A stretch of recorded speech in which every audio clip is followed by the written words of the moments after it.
Oggi esploriamo la vita e l'arte di un pittore troppo spesso dimenticato, ma fondamentale per capire le radici del neoclassicismo in Inghilterra.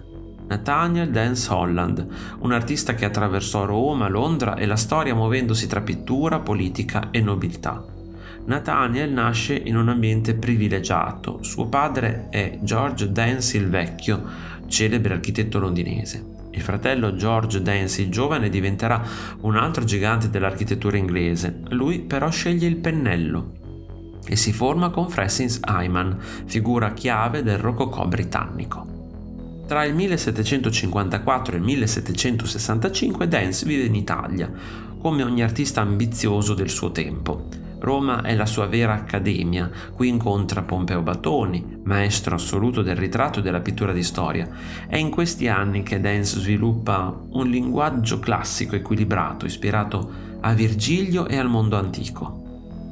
Nel 1760 presenta alla Society of Artists La morte di Virginia, opera oggi dispersa ma nota grazie a uno studio conservato al Soane Museum.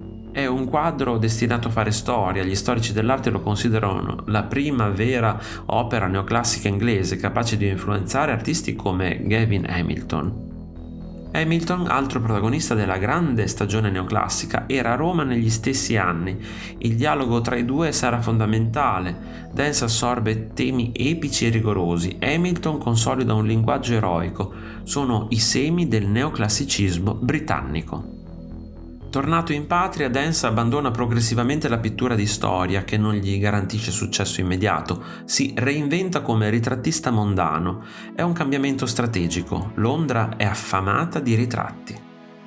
Dance diventa uno dei ritrattisti più richiesti dell'epoca, tra i suoi modelli troviamo Re Giorgio III e la regina Carlotta, il capitano James Cook, l'esploratore più celebre del secolo, David Garrick, il più grande attore inglese dell'epoca.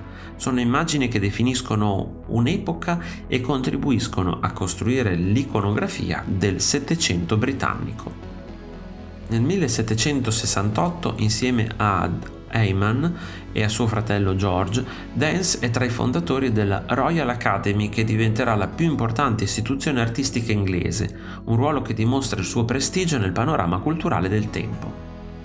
Nonostante la fama acquisita, dal 1768 la corte preferisce un altro pittore di storia, Benjamin West. Dance non si scoraggia, si dedica al ritratto consolidando il suo stile elegante, equilibrato, psicologicamente incisivo. Sposata una ricca vedova, Dance accumula ricchezza e influenza.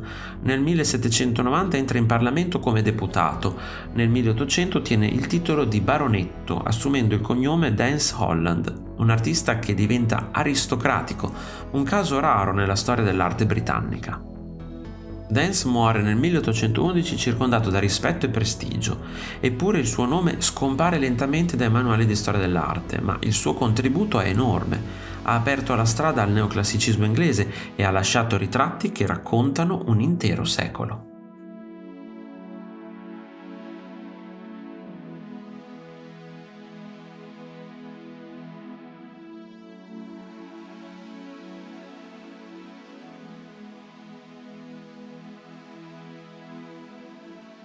Se ti è piaciuto il video, iscriviti al canale, lascia like e condividilo con i tuoi amici.